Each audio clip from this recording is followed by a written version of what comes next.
آج ہم انشاءاللہ علامات قیامت کبریٰ پڑھیں گے، یعنی قیامت قائم ہونے کی بڑی بڑی نشانیاں جو بالکل قیامت قائم ہونے کے قریب آ جائے گی۔ قیامت کی بڑی علامات کا تعارف اس طرح کروایا جاتا ہے کہ یہ ایسی بڑی علامات ہیں جو معمول سے ہٹی ہوئی ہیں اور جو اس بات کا اعلان کرتے ہوئے ظاہر ہوں گی کہ دنیا کا خاتمہ اور قیامت کا قائم ہونا بس اب قریب ہی ہے، اور اب تک ان علامات میں سے کوئی بھی علامت ظاہر نہیں ہوئی، اور یہ نشانیاں جب ظاہر ہونا شروع ہوں گی تو لگاتار شروع ہو جائیں گی، ایک کے بعد ایک، یعنی ایک نشانی کے بعد دوسری نشانی فوراً ظاہر ہو جائے گی اور ان کے درمیان لمبی مدت کا فاصلہ نہیں ہوگا۔ ابو ہریرہ رضی اللہ عنہ سے روایت ہے کہ رسول اللہ صلی اللہ علیہ وسلم نے فرمایا کہ جیسے لڑی ٹوٹنے سے اس کے من کے پے در پے گرنا شروع ہو جاتے ہیں، جیسے کبھی آپ نے تسبیح یا ہار ٹوٹتا ہوا دیکھا ہوگا کہ ایک ذرا سے کوئی اس میں سے کٹ لگے تو پھر صرف ایک من کا نہیں ٹوٹتا، ایک کے بعد ایک لڑی گرنے لگتی ہے۔ ایسے ہی علامات قیامت یکے بعد دیگرے تسلسل کے ساتھ نمودار ہوں گی۔ تو قیامت کے قریب ہونے کی 10 نشانیاں ہیں۔ سنن نبی داؤد میں ان کی تفصیل آتی ہے۔ حذیفہ بن اسید غفاری رضی اللہ عنہ سے روایت ہے، وہ کہتے ہیں کہ ہم رسول اللہ صلی اللہ علیہ وسلم کے کمرے کے سائے میں بیٹھے باتیں کر رہے تھے کہ ہم نے قیامت کا ذکر کیا اور ہماری آوازیں بلند ہوئیں، تو رسول اللہ صلی اللہ علیہ وسلم نے فرمایا قیامت اس وقت تک نہیں آئے گی جب تک کہ اس سے پہلے 10 نشانیاں ظاہر نہ ہو جائیں۔ نمبر 1، سورج کا مغرب سے طلوع ہونا، یعنی مشرق سے روز طلوع ہوتا ہے لیکن جب مغرب سے طلوع ہوگا۔ نمبر 2، دابۃ الارض، جانور کا نکلنا۔ نمبر 3، یاجوج ماجوج کا ظہور۔ نمبر 4، دجال کا خروج۔ نمبر 5، عیسیٰ ابن مریم علیہ السلام کی آمد۔ نمبر 6، دخان یعنی دھواں۔ نمبر 7، 8 اور 9، 3 جانب سے زمین کا دھنس جانا، ایک مغرب میں، ایک مشرق میں اور تیسرا جزیرۃ العرب میں۔ اور نمبر 10، ان سب کے آخر میں یمن سے یعنی وسط عدن سے آگ نکلے گی جو لوگوں کو محشر میں چلا لے جائے گی، علاقہ شام کی طرف ان کو جمع کرے گی۔ قیامت کی علامات کی یہ ترتیب جو ہے، یہ متعدد احادیث میں جو چیزیں نظر آتی ہیں مختلف طرح ہیں، یعنی ان کی یہ ترتیب نہیں ہوگی جس طرح میں نے آپ کو بتائی ہے۔ نشانیوں کا ذکر کیا گیا ہے لیکن ترتیب نہیں بتائی گئی۔ بہرحال اس میں علماء نے کچھ اجتہادات کیے ہیں، مختلف احادیث کو اسٹڈی کرنے کے بعد انہوں نے ایک کے بعد ایک علامت کا ذکر کیا ہے، لیکن ترتیب کے لحاظ سے آخری نشانی ہر جگہ آگ کا نمودار ہونا ہی ہے۔ جہاں تک سب سے شروع ہونے والی علامات اور اس کے بعد دیگر آنے والی علامات ہیں تو اس میں بھی علماء کے درمیان اختلاف رہا ہے۔ بعض نے ان کی 2 قسمیں بیان کی ہیں۔ پہلی قسم زمینی علامات ہیں جن میں سب سے پہلے دجال ہوگا۔ دوسری قسم آسمانی علامات ہیں جن میں سب سے پہلے سورج مغرب سے طلوع ہوگا، جیسے کہ حافظ ابن حجر بیان کرتے ہیں۔ کچھ اور علماء ہیں جیسے امام طیبی ہیں تو وہ کچھ یوں تقسیم کرتے ہیں۔ پہلی تقسیم، کچھ علامات قیامت کے قریب آنے پر دلالت کرتی ہیں، ان میں سے پہلی علامت دجال کا ظہور ہے، اور دوسری کچھ علامات قیامت قائم ہونے پر دلالت کرتی ہیں، ان میں سے پہلی علامت دھوئیں کا ظاہر ہونا ہے۔ قرطبی رحمۃ اللہ علیہ التذکرہ میں کہتے ہیں کہ تمام نشانیوں میں سے پہلی نشانی دجال کا ظاہر ہونا ہے، یعنی جب دجال ظاہر ہو جائے تو سمجھو کہ اب قیامت بہت قریب آ گئی۔ پھر عیسیٰ علیہ السلام کا نازل ہونا ہے، پھر یاجوج ماجوج کا نکلنا ہے، پھر جب اللہ ان کو ان کی گردنوں میں ایک کیڑا پیدا کر کے ہلاک کر دے گا جیسا کہ حدیث میں آیا ہے، پھر اللہ تعالیٰ اپنے نبی عیسیٰ علیہ السلام کو فوت کرے گا۔ بعض علماء نے کہا ہے کہ وہ تقریباً 25 سال دنیا میں رہیں گے، شادی بھی کریں گے، ان کے بچے بھی ہوں گے، پھر طبعی موت مریں گے۔ عیسیٰ علیہ السلام کے ہوتے ہوئے زمین یاجوج ماجوج سے خالی ہو جائے گی اور لوگوں میں مدت لمبی ہو جائے گی، دین کا اکثر حصہ ختم ہو جائے گا۔ جب عیسیٰ علیہ السلام آئیں گے اس وقت تو سب لوگ اسلام پر قائم ہو جائیں گے، وہ صلیب توڑ دیں گے اور خنزیر کو ہلاک کریں گے۔ لیکن عیسیٰ علیہ السلام کے بعد پھر کیا ہوگا کہ لوگ اپنی عادات کی طرف دوبارہ لوٹنے لگیں گے اور کفر اور فسق کے نئے نئے کام ایجاد کر لیں گے۔ یعنی یہ ہر زمانے میں ہوتا ہے، جیسے اللہ تعالیٰ تجدید دین کے لیے ایک بندے کو اٹھاتا ہے اور وہ بندہ لوگوں کو اللہ کی طرف بلاتا ہے، اور اس بندے کے فوت ہونے کے بعد پھر لوگ نئی نئی بدعات ایجاد کر لیتے ہیں۔ خود جیسا کہ نبی صلی اللہ علیہ وسلم کی وفات کے بعد ہم دیکھتے ہیں کہ امت میں بدعات ایجاد ہو گئی۔ بہرحال عیسیٰ علیہ السلام کے بعد پھر دعوت الارض آئے گا جو کافر اور مومن میں فرق کر دے گا، تاکہ کافر اپنے کفر سے رک جائیں اور فاسق اپنے فسق سے باز آ جائیں، اور وہ جس فسق اور نافرمانی میں پڑے ہوئے ہیں اس سے پیچھے ہٹ جائیں اور اس سے رک جائیں۔ پھر جانور ان سے غائب ہو جائے گا اور ان کو مہلت دی جائے گی۔ پھر جب وہ اپنی سرکشی پر اڑے رہیں گے تو سورج مغرب سے طلوع ہو جائے گا اور اس کے بعد کسی کافر و فاسق کی توبہ قبول نہیں ہوگی. تو اس سے کیا پتہ چلتا ہے کہ ہر کچھ عرصے کے بعد ایک نشانی ظاہر ہوگی جو لوگوں کو ایک طرح سے خوف بھی دلائے گی، ان کو یاد دلائے گی کہ قیامت آنے والی ہے. پھر شاید کچھ لوگ سمجھ جائیں اور پھر دوبارہ وہی حالات ہو جائیں گے، پھر اللہ تعالیٰ ایک اور نشانی دکھائے گا، پھر ایک اور نشانی دکھائے گا. لیکن جب سورج مغرب سے طلوع ہو جائے گا تو پھر کسی کی توبہ قبول نہ ہوگی اور اللہ کا کلام اور شرعی احکام اٹھا لیے جائیں گے.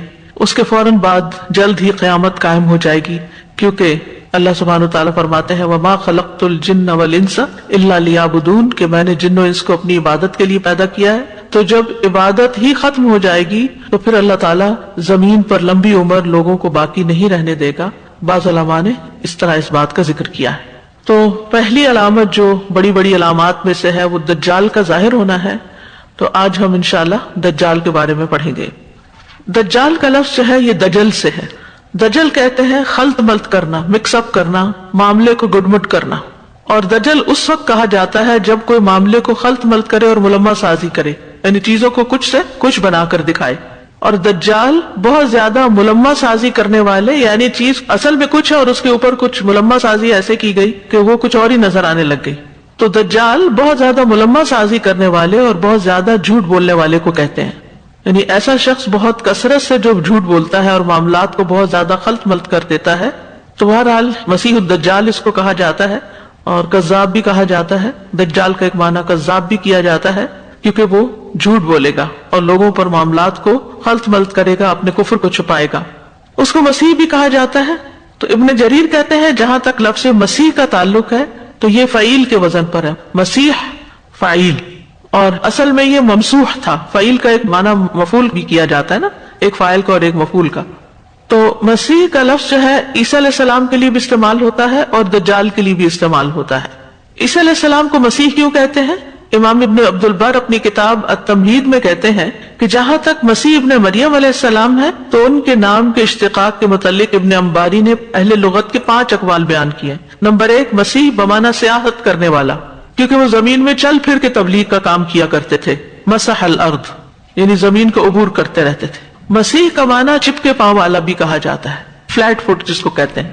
ایک قول یہ بھی ہے کہ ان کو اس لیے مسیح کہا جاتا ہے کہ وہ چپکے پاؤں والے تھے، ان کے پاؤں کے نیچے خمدار حصہ نہیں تھا، فلیٹ فٹ تھے. اور یہ بھی کہا جاتا ہے کہ جب وہ ماں کے پیٹ سے پیدا ہوئے تھے تو ان کے جسم پر روغن کی مالش کی گئی تھی، جیسے عام طور پہ بچوں کو مالش وغیرہ کرتے ہیں. تیسرا معنی یہ بھی کیا گیا ہے کہ مسیح کا معنی ہے ہاتھ پھیر کر مسح کر کے بیماری دور کرنے والا، کیونکہ وہ بیماروں کے اوپر ہاتھ پھیرتے تھے اور ان کو شفا ہو جاتی تھی اللہ کے اذن سے. چوتھا معنی یہ کیا گیا ہے کہ بہت زیادہ سچا انسان. اور مسیح دجال کو مسیح کیوں کہا جاتا ہے؟ تو اس کی ایک وجہ تو یہ ہے کہ وہ بھی زمین میں سیاحت کرتے ہوئے زمین کو عبور کرے گا. کوئی قریہ بستی شہر ایسا نہیں ہوگا کہ جہاں دجال نہ پہنچے، ہر جگہ جائے گا. ایک معنی یہ بھی کیا گیا ہے مسح کا مطلب ہوتا ہے مٹانا، یعنی اس کی ایک آنکھ مٹائی گئی ہوگی، ایک آنکھ نہیں ہوگی، کانا ہوگا اور ایک آنکھ جو ہے وہ ابری ہوئی ہوگی. اور تیسرا معنی یہ بھی کیا گیا ہے کہ اس کے پاؤں کے تلوے بھی چپکے ہوئے ہوں گے. اور چوتھا معنی یہ کیا گیا ہے کہ بہت زیادہ گمراہ کرنے والا. اہل علم کہتے ہیں کہ مسیح کا لفظ بہت زیادہ سچے شخص کے لیے بھی بولا جاتا ہے اور بہت زیادہ گمراہ اور کذاب شخص کے لیے بھی بولا جاتا ہے. اور مسیح دجال جو ہے بہت زیادہ گمراہ اور کذاب ہے، یعنی یہ گمراہی کا مسیح ہے. اس کو کچھ معمول سے ہٹی ہوئی نشانیاں دی جائیں گی اور انہی کی وجہ سے وہ لوگوں کو گمراہ کرے گا، جیسے بارش کو برسانا، نباتات اگا کر زمین کو زندہ کرنا اور دیگر ایسی معمول سے ہٹی ہوئی چیزیں وہ کرے گا جو عام لوگ نہیں کر سکتے. تو اللہ تعالیٰ نے یہ دونوں مسیح پیدا کیے اور دونوں ایک دوسرے کے اپوزٹ ہیں. دجال زمین کا سب سے بڑا فتنہ ہے. صحیح مسلم کی روایت میں ہے، عمران بن حسین کہتے ہیں میں نے رسول اللہ صلی اللہ علیہ وسلم کو فرماتے ہوئے سنا، آدم کی پیدائش سے لے کر قیامت کے قائم ہونے تک دجال سے زیادہ کوئی بڑا فتنہ پیش نہیں آیا. یعنی سب سے بڑی مصیبت ہوگی زمین والوں کے لیے، سب سے بڑی ٹرائل ہوگی. ہر نبی نے اپنی امت کو دجال سے ڈرایا تھا. عبداللہ بن عمر رضی اللہ عنہما کہتے ہیں کہ جب رسول اللہ صلی اللہ علیہ وسلم نے حجۃ الوداع کیا تو لوگوں کو خطبہ دیا، مسیح دجال کا تفصیلی ذکر کیا. یہ کب کیا؟ حجۃ الوداع میں. یہ حجت لفظ نہیں، حج ہے، حجہ. پھر فرمایا اللہ نے جس نبی کو بھی بھیجا اس نے اپنی امت کو دجال سے ضرور ڈرایا ہے. نوح علیہ السلام نے بھی اپنی امت کو ڈرایا تھا اور ان کے بعد بھی تمام انبیاء ڈراتے رہے ہیں. اسی لیے ہم دیکھتے ہیں کہ صحابہ جو تھے وہ مسیح دجال کے ذکر سے خوف کھاتے تھے. صحابیات بھی. ازواج مطہرات دجال سے ڈرتی تھیں. مسند احمد کی روایت میں ہے، حضرت عائشہ کہتی ہیں ایک مرتبہ رسول اللہ صلی اللہ علیہ وسلم میرے پاس تشریف لائے تو میں رو رہی تھی. آپ نے مجھ سے فرمایا تم کیوں رو رہی ہو؟ میں نے عرض کیا یا رسول اللہ مجھے دجال کا خیال آ گیا تو میں رونے لگ گئی. تو رسول اللہ صلی اللہ علیہ وسلم نے فرمایا اگر دجال میری زندگی میں نکل آیا تو میں تمہاری اس سے کفایت کروں گا، اور اگر وہ میرے بعد نکلا تو یاد رکھو کہ تمہارا رب عز و جل کانا نہیں. یعنی چونکہ وہ خدائی کا دعویٰ کرے گا اور لوگوں کو ایسی ایسی ان یوزول چیزیں دکھائے گا کہ لوگ اس سے متاثر ہو کر اس کو خدا سمجھ بیٹھیں گے. تو یہی سب سے بڑا فتنہ ہے کہ انسان کے ایمان کی آزمائش ہوگی دجال کے ذریعے. تو تم یہ نشانی یاد رکھنا کہ جو ایک آنکھ سے کانا ہے وہ الہ نہیں ہو سکتا، خدا نہیں ہو سکتا، تو اس لیے تم اس کو رب نہیں ماننا. تو جو اس کو رب نہیں مانے گا اس کے ساتھ وہ برا معاملہ کرے گا، لیکن یہ ہے کہ اس کا ایمان بچ جائے گا. اسی طرح نبی صلی اللہ علیہ وسلم کی زوجہ ام سلمہ سے روایت ہے، وہ کہتی ہیں کہ ایک رات میں نے مسیح دجال کو یاد کیا تو مجھے نیند ہی نہ آئی، یعنی اتنا خوف محسوس ہوا. صبح میں رسول اللہ صلی اللہ علیہ وسلم کی خدمت میں حاضر ہوئی اور آپ سے اس کا ذکر کیا تو آپ نے فرمایا اس طرح پریشان مت ہو، اگر اس نے میری زندگی میں خروج کیا تو اللہ میرے سبب سے تمہیں اس سے کفایت کرے گا، یعنی میں خود اس کا مقابلہ کر لوں گا.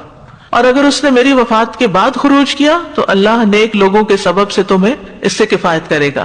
پھر فرمایا ہر نبی نے اپنی امت کو دجال سے ڈرایا ہے اور میں بھی تمہیں اس سے ڈراتا ہوں.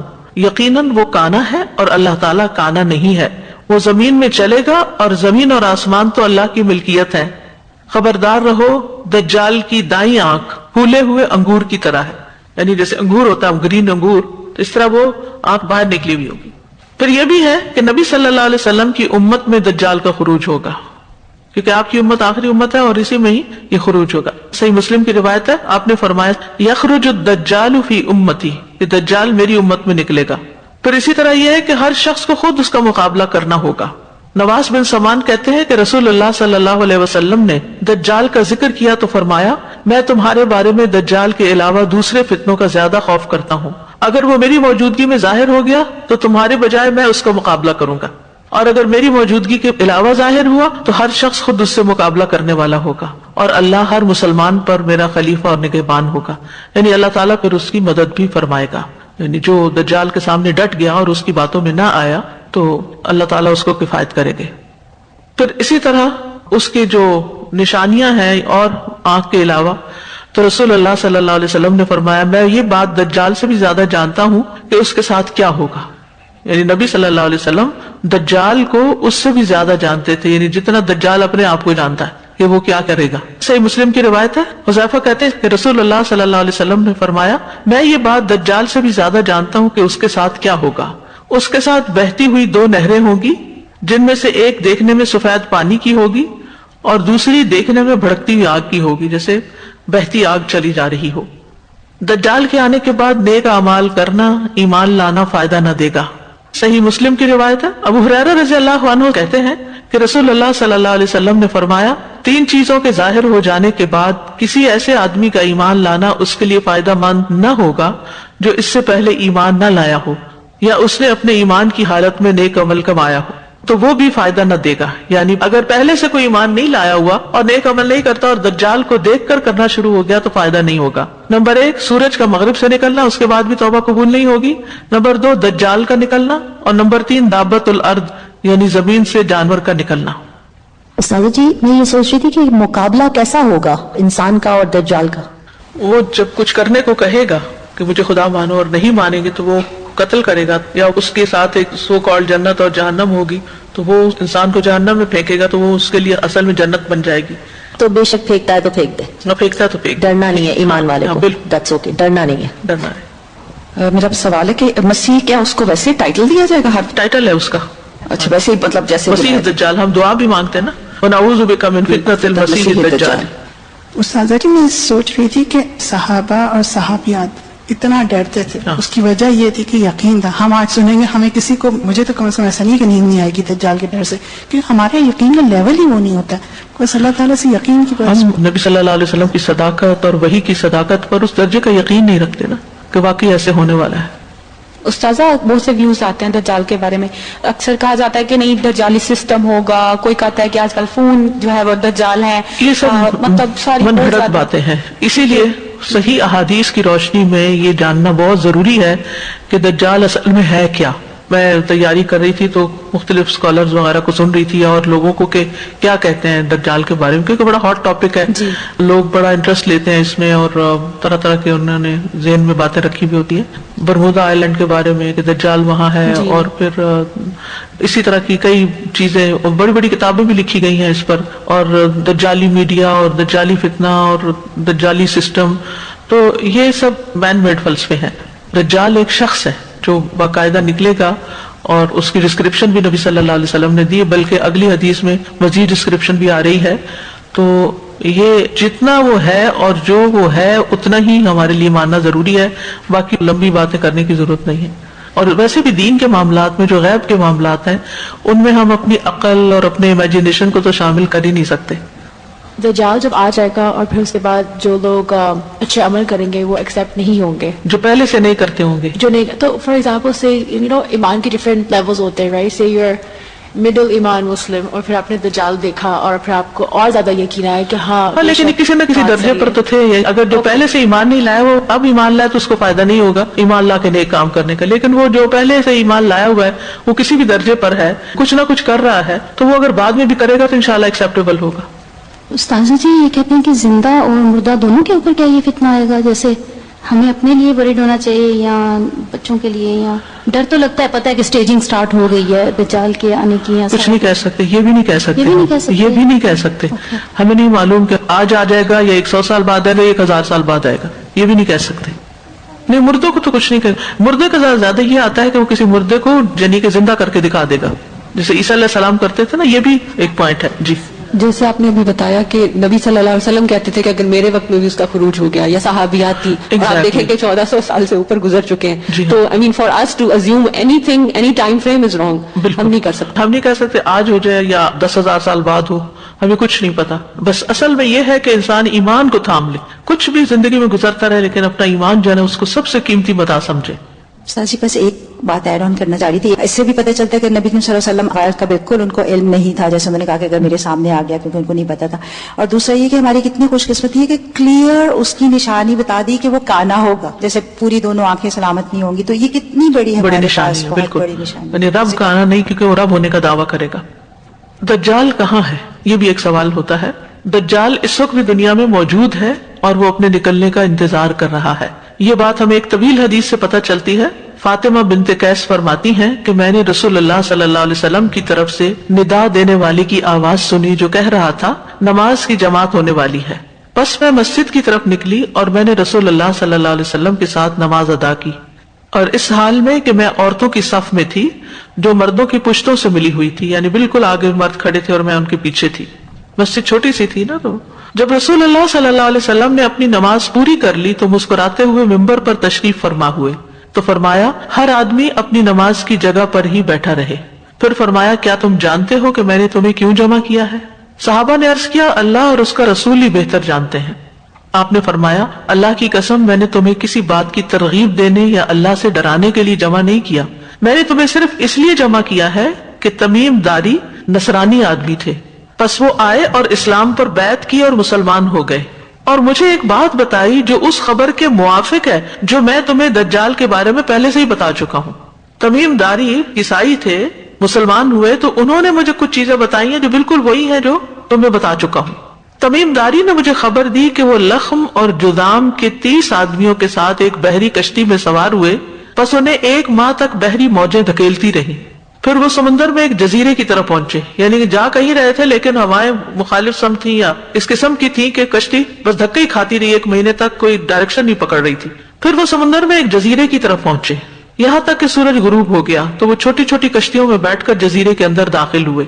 تو وہاں انہیں ایک جانور ملا جو موٹے اور گھنے بالوں والا تھا. بالوں کی کثرت کی وجہ سے اس کا اگلا اور پچھلا حصہ وہ نہ پہچان سکے، یعنی اتنے اس کے اوپر بال تھے کہ وہ شکل نظر نہیں آ رہی تھی. تو انہوں نے کہا تیری ہلاکت تو تو کون ہے؟ اس نے کہا میں جساسہ ہوں. جساسہ کہتے ہیں اس کو جو بہت زیادہ جاسوسی کرے. انہوں نے کہا جساسہ کیا ہوتا ہے؟ اس نے جواب نہیں دیا. اس نے کہا اے قوم اس آدمی کی طرف گرجے میں چلو کیونکہ وہ تمہاری خبر کے بارے میں بہت شوق رکھتا ہے. یعنی جواب دینے کے بجائے کہا میرے ساتھ چلو، گرجے میں چلو. جب اس نے ایک آدمی کا نام لیا تو ہم گھبرا گئے کہ وہ کہیں شیطان ہی نہ ہو. بس ہم جلدی جلدی چلے یہاں تک کہ گرجے میں داخل ہو گئے. وہاں ایک بہت بڑا انسان تھا. اس سے پہلے ہم نے اتنا بڑا آدمی اتنی سختی کے ساتھ بندھا ہوا کہیں نہ دیکھا تھا. اس کے دونوں ہاتھوں کو گردن کے ساتھ باندھا ہوا تھا اور گھٹنوں سے ٹخنوں تک لوہے کی زنجیروں سے جکڑا ہوا تھا. یعنی دونوں ٹانگیں گھٹنوں سے لے کے ٹخنوں تک زنجیروں میں جکڑی ہوئی اور دونوں ہاتھ گردن سے بندھے ہوئے. ہم نے کہا تیرے لیے ہلاکت تو کون ہے؟ اس نے کہا تم میری خبر معلوم کرنے پر قادر ہو ہی گئے تو تم ہی بتاؤ کہ تم کون ہو. اس نے بھی جواب نہیں دیا، پہلے سوال شروع کر دیا. انہوں نے کہا ہم عرب کے لوگ ہیں، ہم دریائی جہاز میں سوار ہوئے، بس جب ہم سوار ہوئے تو سمندر کو جوش میں پایا، بس موجیں 1 مہینے تک ہم سے کھیلتی رہیں، پھر ہمیں تمہارے جزیرے تک پہنچا دیا. بس ہم چھوٹی چھوٹی کشتیوں میں سوار ہوئے اور جزیرے کے اندر داخل ہو گئے تو ہمیں بہت موٹے اور گھنے بالوں والا جانور ملا جس کے بالوں کی کثرت کی وجہ سے اس کا اگلا اور پچھلا حصہ پہچانا نہ جاتا تھا. ہم نے کہا تیرے لیے ہلاکت تو کون ہے؟ تو اس نے کہا میں جساسا ہوں. ہم نے کہا جساسا کیا ہوتا ہے؟ اس نے کہا گرجے میں اس آدمی کی طرف جاؤ کیونکہ وہ تمہاری خبر کا بہت شوق رکھتا ہے. بس ہم تمہاری طرف جلدی سے چلے اور ہم گھبرائے اور اس سے پرامن نہ تھے کہ وہ شیطان ہو. اس نے کہا مجھے بیسانا کے باغ کے بارے میں بتاؤ. ہم نے کہا اس کی کس چیز کے بارے میں تم خبر معلوم کرنا چاہتے ہو؟ اس نے کہا میں اس کی کھجوروں کے پھل کے بارے میں پوچھنا چاہتا ہوں. ہم نے اس سے کہا کہ ہاں وہاں پھل آتا ہے. اس نے کہا عنقریب یہ زمانہ آنے والا ہے کہ وہ درخت پھل نہ دیں گے. پھر کہنے لگا مجھے بحیرہ طبریہ کے بارے میں خبر دو. یہ ہم نے پیچھے یاجوج ماجوج کے سلسلے میں پڑھا تھا. ہم نے کہا اس کی کس چیز کے بارے میں تم خبر معلوم کرنا چاہتے ہو؟ اس نے کہا کیا اس میں پانی ہے؟ ہم نے کہا اس میں پانی کثرت کے ساتھ موجود ہے. اس نے کہا عنقریب اس کا سارا پانی ختم ہو جائے گا، یاجوج ماجوج پی جائیں گے نا تو زمین خشک ہو جائے گی. اس نے کہا مجھے زغرہ کے چشمے کے بارے میں بتاؤ. زائی کے ساتھ زغرہ. ہم نے کہا اس کی کس چیز کے بارے میں تم معلوم کرنا چاہتے ہو؟ اس نے کہا کیا اس چشمے میں وہاں کے لوگ اس کے پانی سے کھیتی باڑی کرتے ہیں؟ ہم نے کہا یہ کثیر پانی والا ہے اور وہاں کے لوگ اس کے پانی سے کھیتی باڑی کرتے ہیں. پھر اس نے کہا مجھے امیوں کے نبی کے بارے میں خبر دو. اس نے کہا کیا خبر دیں؟ تو ہم نے بتایا اس کو کہ وہ مکہ سے نکلا ہے اور یثرب یعنی مدینہ میں آیا ہے. اس نے کہا کیا عرب کے لوگوں نے اس سے جنگ کی ہے؟ ہم نے کہا ہاں. اس نے اہل عرب کے ساتھ کیا سلوک کیا؟ ہم نے اسے خبر دی کہ وہ اپنے ملحقہ حدود کے عرب پر غالب آ گئے ہیں. یعنی ہم نے اسے خبر دی پھر اس شخص کو کہ وہ اپنے ملحقہ حدود کے آس پاس کے علاقوں پہ غالب آ گئے اور انہوں نے اس کی اطاعت کی ہے. اس نے کہا کیا ایسا ہو چکا ہے؟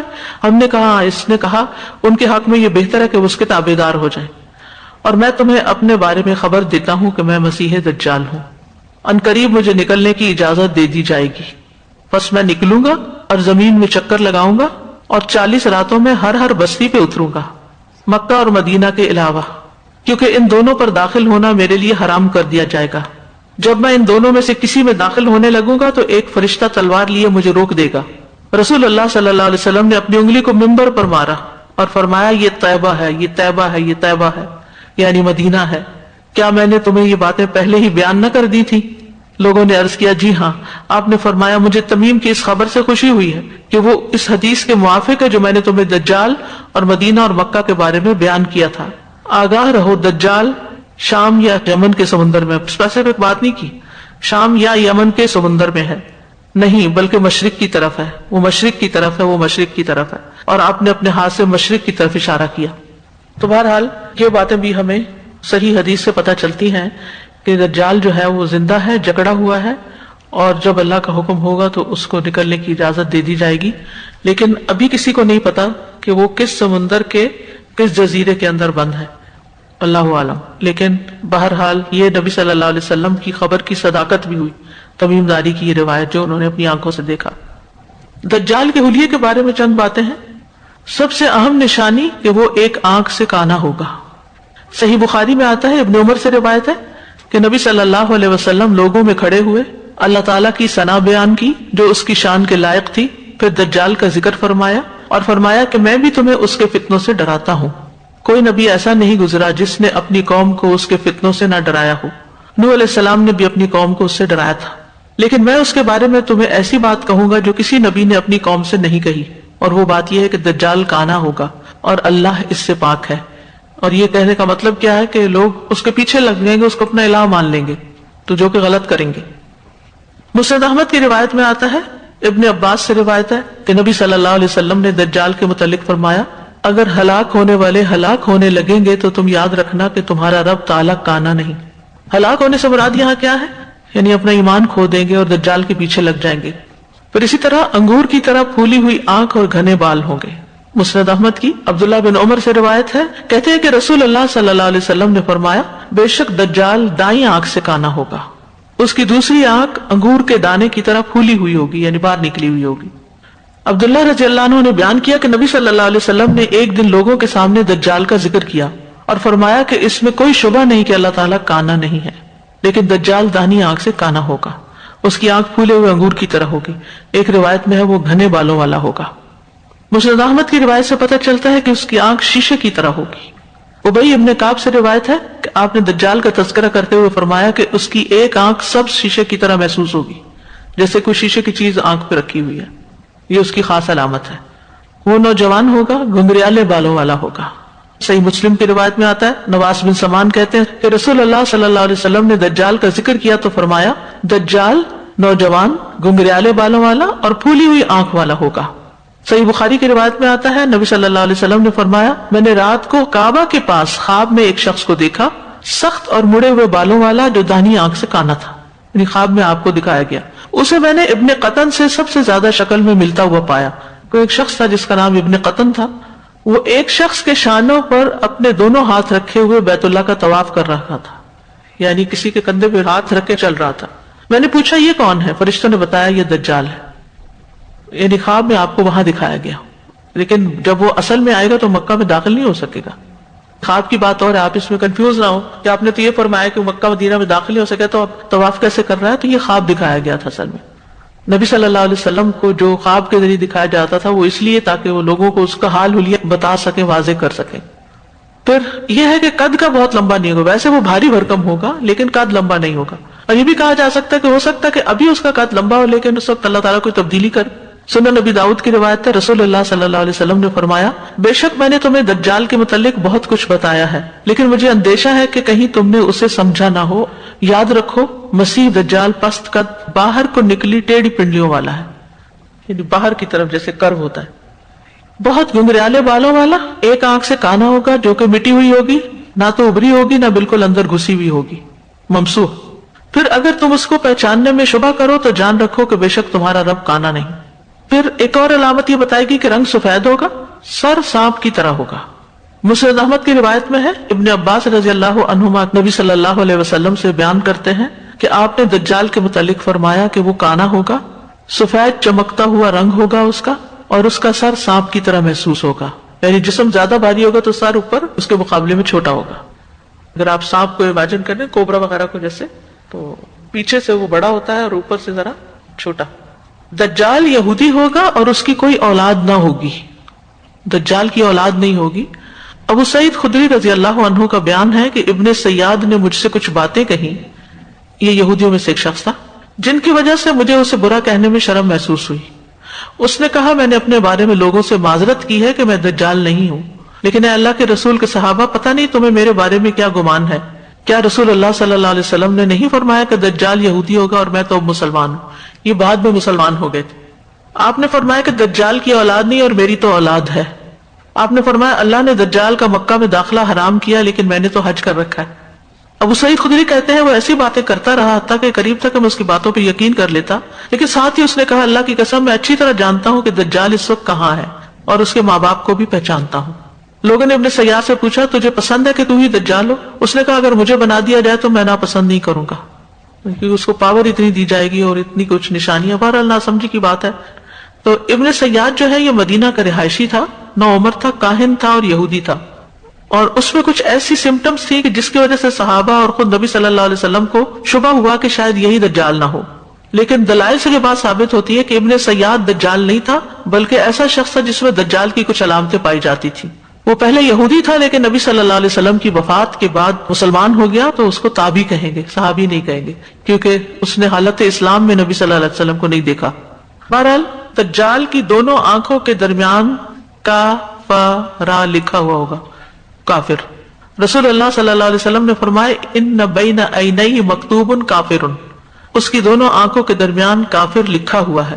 اور ایک روایت میں ہے، اور اس کی دونوں آنکھوں کے درمیان کاف فا را لکھا ہوا ہوگا، جس سے لفظ کفر بنتا ہے.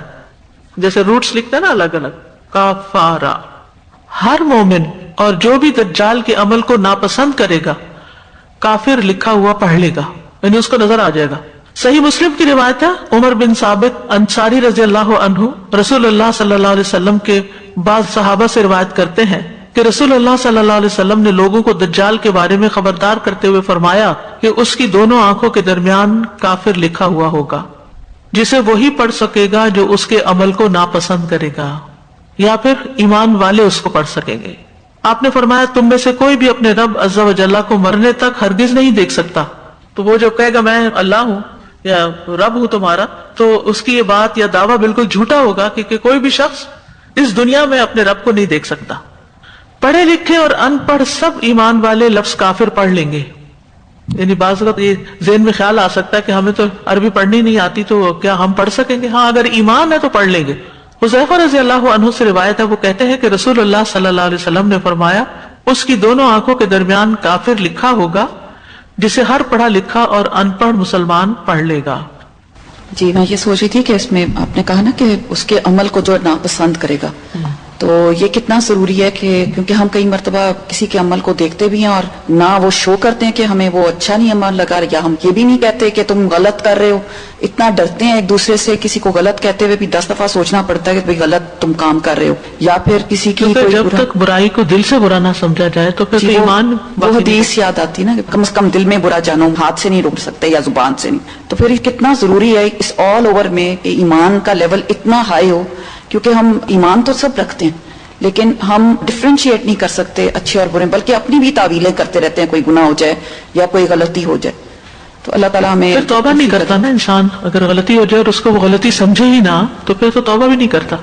السلام علیکم صاحب، مجھے یہ تھوڑی کنفیوژن ہو رہی ہے کہ دجال انسان ہے اور وہ تب سے زندہ ہے ابھی تک، جی زندہ رہے گا؟ اللہ تعالیٰ جس کو جب تک چاہے زندہ رکھ سکتا ہے، لیکن وہ انسان جی میں شامل جس نوح علیہ السلام کی 1000 سال عمر تھی، تو اسی طرح اللہ تعالیٰ دجال کو کئی ہزار سال عمر بھی دے سکتا ہے۔ جزاک اللہ۔ استاذہ جیسے پہلے ہم کہتے ہیں کہ غیب پر ایمان، مومنین جو فلاح پانے والے ہیں وہ غیب پر ایمان لاتے ہیں، بالکل، تو کتنی زیادہ اسٹرانگ ایمان کو کرنے کی ضرورت ہے، تو استاذہ اس کو ایمان کا ٹیسٹ کہہ سکتے ہیں ہمارے دجال کا آنا؟ جی بالکل، اسی لیے آپ دیکھیں کہ سورۃ الکہف کی پہلی اور آخری آیات دجال کے فتنے سے بچانے والی ہیں، اور پھر سورۃ الکہف میں جو اہل کہف کا واقعہ ہے کہ انہوں نے اپنے ایمان کو بچانے کے لیے غار کا رخ کیا تھا۔ استاد جیسے بھی آپ نے فرمایا نا کہ کچھ نہیں پتا کہ وہ کہاں ہے، بس یہ پتا کہ ہے، تو بالکل ایسے ہی یاجوج ماجوج بھی میرے ذہن میں آ رہے تھے کہ ان کے بارے میں بھی ہمارا یقین ہے کہ وہ ہیں، دیوار بنائی گئی اور پورا ہوا، لیکن ہمیں نہیں پتا کہ وہ ایگزیکٹلی کہاں ہے اور کس طرح سے، تو یہ بات اللہ سبحانہ آپ نے کبھی دیکھا ہوگا کہ زمین کے کچھ حصوں کی کھدائی ہو تو وہاں لاکھوں کی تعداد میں چیونٹیاں نکل آتی ہیں، اور اوپر سے کسی کو اندازہ بھی نہیں ہو سکتا کہ اندر پوری پوری کالونیاں بنی ہوئی ہیں ان کی، اسی طرح اور مخلوقات بھی، تو ہمیں تو پتہ ہی نہیں ہے کہ زمین کے اندر کیا کچھ پوشیدہ ہے۔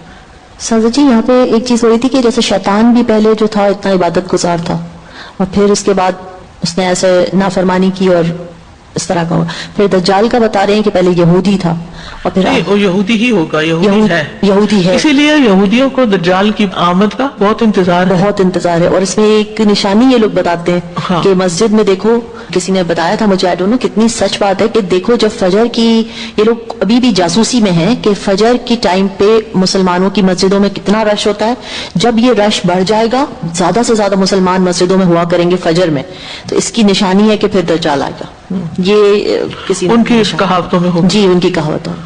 یہ جیسے کہا جاتا ہے نا کہ برمیوڈا آئیلینڈ میں خود وہاں 1.5 سال رہی ہوں اس ایریے میں، تو اس کا جو اینگل بنتا ہے ٹرائی اینگل، وہ اس طرح ہوتا ہے کہ ایک برمیوڈا کے جو اپنا جو جزیرہ ہے اس کی طرف ایک ٹرینیڈاڈ اور دوسرا ایک اینگل جو ہے وہ نیو یارک کے ساتھ لگتا ہے، تو اس کا جو بیچ کا ایریا ہے وہاں پہ کوئی گریوٹی زیادہ ہے یا کیا کہ وہاں پہ ہر چیز سنک ہو جاتی ہے اور ہر چیز ڈوب جاتی ہے، تو جو چیز بھی کسی کو بھی ایسی لگتی ہے تو وہ برمیوڈا کو بنا لیتے ہیں کہ بس وہاں پہ ہی سارا کچھ ہے، جادو ہے تو وہ بھی، اور اب یہ دجال ہے تو وہ بھی، ہر چیز کا انہوں نے ایک بہانہ بنایا ہوا کہ کیونکہ آسمان سے بھی وہ گریوٹی کا کوئی کبھی ایٹ ٹائمز ہوتا ہے کہ جب ویوز ایسی ہوتی ہیں تو جو جہاز بھی وہاں سے گزر رہے ہوتے ہیں تو وہ بھی اٹریکٹ ہو کے سمندر میں وہ ڈوب جاتے ہیں۔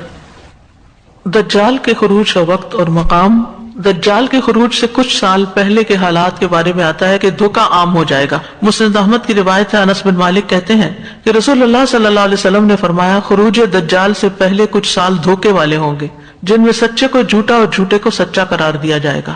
امین کو خائن اور خائن کو امین سمجھا جائے گا، اور اس میں روابضہ قسم کے لوگ بڑھ چڑھ کر بولیں گے۔ کسی نے پوچھا روابضہ کیا مراد ہے؟ آپ نے فرمایا فاسق آدمی عام لوگوں کے امور میں دخل اندازی کرنے لگے گا، یعنی خود اس کا اپنا کوئی کردار نہیں لیکن دوسروں پہ تبصرے شروع کر دے گا۔ پھر ایک اور علامت یہ بتائے گی کہ آسمان اور زمین بارش اور نباتات روک لیں گے، آسمان بارش اور زمین نباتات۔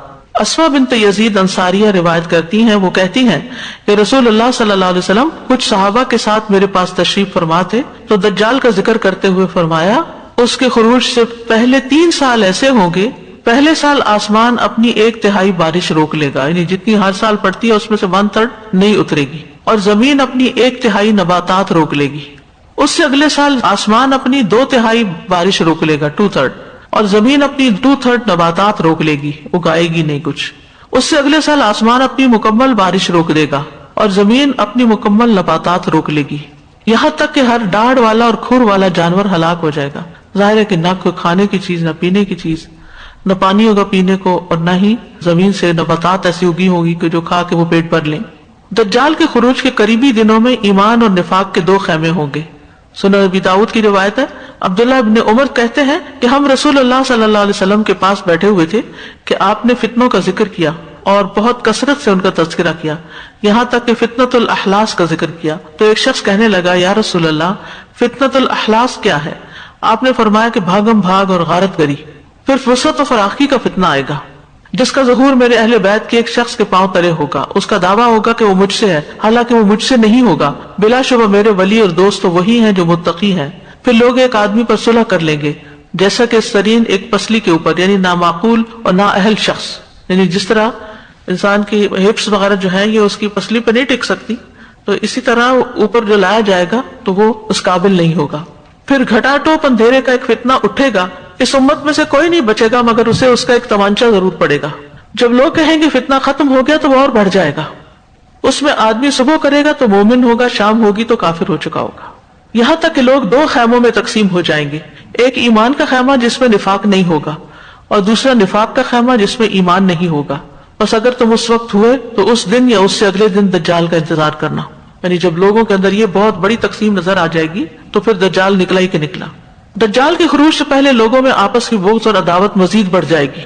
حذیفہ بن اسید رضی اللہ عنہ سے روایت ہے، کہتے ہیں کہ دجال تب خروج کرے گا جب لوگوں میں بغض ہوگا، دین کو ہلکا خیال کریں گے، اور جب عداوت والوں کے درمیان مزید خرابی پیدا ہو جائے گی تو دجال ہر گھاٹ پر وارد ہوگا، اس کے لیے زمین یوں لپیٹ دی جائے گی جیسے مینڈے کی کھال کو لپیٹا جاتا ہے۔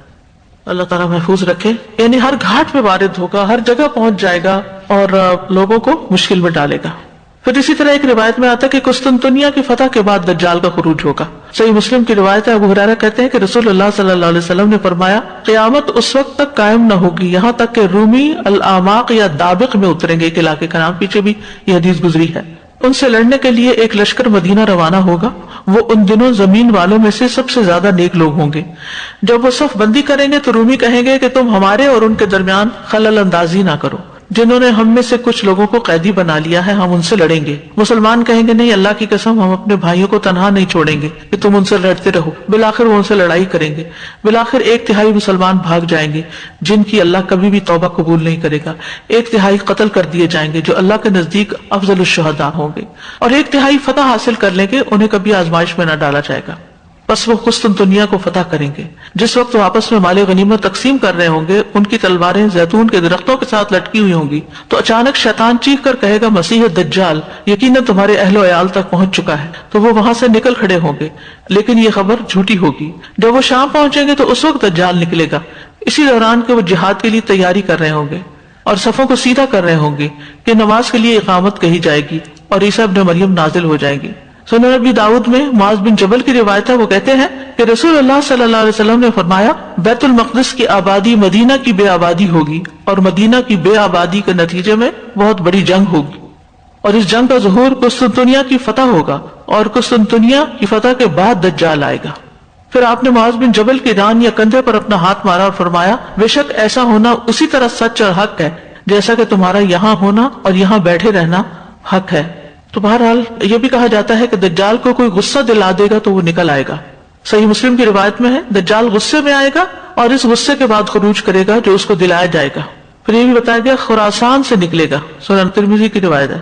ابو بکر صدیق رضی اللہ عنہ کہتے ہیں کہ رسول اللہ صلی اللہ علیہ وسلم نے فرمایا دجال مشرق کی ایک زمین سے نکلے گا جسے خراسان کہا جاتا ہے، اس کے ساتھ ایسے لوگ ہوں گے جن کے چہرے ڈھالوں کی طرح چپٹے ہوں گے، یعنی فلیٹ فیسز، اور وہاں سے نکل کر دجال خراسان اور اصفہان سے نکلے گا، پھر وہ خوز اور کرمان میں پڑاؤ کرے گا، اور یہ سارے شہر اس وقت ایران میں ہیں، اور پھر کوسا نامی بستی میں بھی پڑاؤ کرے گا، مہابیل اور سویرا نامی جگہوں کے درمیان، یہ مہابیل سے 26 کلومیٹر کے فاصلے پر ہے، اور یہ آج تل ابراہیم یعنی ابراہیم علیہ السلام کے ٹیلے یا تل جبل ابراہیم کے نام سے مشہور ہے۔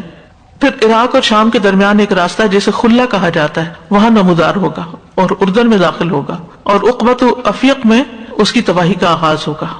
بہرحال یہ ایک جگہ سے نکلے گا، پھر وہاں سے نکل کر ہر جگہ گھومنا پھرنا شروع کر دے گا۔ پھر دجال کی سواری کے بارے میں آتا ہے، نبی صلی اللہ علیہ وسلم نے فرمایا دجال کا خروج اس وقت ہوگا جب دین میں سستی اور علم کو پیچھے کر دیا جائے گا، یعنی انسان دین سیکھنے میں لیزی ہو جائیں گے۔ وہ 40 راتوں میں ساری زمین پھر جائے گا، جس کا ایک دن 1 سال کے برابر ہوگا، دوسرا دن مہینے کے برابر ہوگا، تیسرا دن ہفتے کے برابر ہوگا، اور باقی ایام تمہارے ہی ایام کی طرح ہوں گے۔ اس کے پاس ایک گدھا ہوگا جس پر وہ سواری کرے گا، جس کے دونوں کانوں کے درمیان چوڑائی 40 گز کے برابر ہوگی۔ لگتا ہے کوئی بہت بڑا جہاز ہے، اللہ عالم یا اس سے بھی زیادہ کوئی اور چیز ہو، آگے ہمیں نہیں پتا کہ جب تک دجال نکلے اپنی ٹیکنالوجی کتنی ترقی کر چکی ہو۔ یہ تو سمبولک فارم میں گدھے کا لفظ استعمال ہوا ہے، جس سواری پہ وہ بیٹھا ہوگا وہ آگے سے 40 گز چوڑی ہوگی۔ سوچیے جو 40 گز چوڑی ہوگی پھر وہ کتنی بلا کی سواری ہوگی، اور کیسے لے کے اڑے گا اور پھر کہاں سے کہاں پہنچے گا اور لوگوں کو ستاتا چلا جائے گا۔ دجال کے 40 دن ہوں گے۔ نواس بن سمان کہتے ہیں ایک دن رسول اللہ صلی اللہ علیہ وسلم نے دجال کا ذکر کیا تو صحابہ نے عرض کیا اے اللہ کے رسول وہ زمین میں کتنا عرصہ رہے گا؟ آپ نے فرمایا 40 دن، اور ایک دن سال کے برابر، ایک دن مہینے کے برابر، ایک دن ہفتے کے برابر ہوگا، اور باقی ایام تمہارے عام دنوں کے برابر ہوں گے۔ ہم نے عرض کیا اللہ کے رسول وہ دن جو سال کے برابر ہوگا اس میں ہمارے لیے ایک دن کی نمازیں پڑھنا کافی ہوگا؟ آپ نے فرمایا نہیں، بلکہ تم 1 سال کی نمازوں کا اندازہ کر لینا، یعنی نماز اپنے وقت پر ہی پڑھنا۔ انشاءاللہ کل بھی ہم دجالی کے بارے میں پڑھیں گے۔ اللہ تعالیٰ ہمیں اس فتنے سے محفوظ رکھے، اور ہمارے لیے ضروری ہے کہ ہم ان چیزوں کا تذکرہ کرتے رہیں گھروں میں، تاکہ سب لوگ محتاط زندگی بسر کریں، تقوی والی زندگی۔ وآخر دعوانا ان الحمد للہ رب العالمین۔ سبحانک اللہم وبحمدک، اشہد ان لا الہ الا انت، استغفرک واتوب الیک۔ السلام علیکم ورحمۃ اللہ وبرکاتہ۔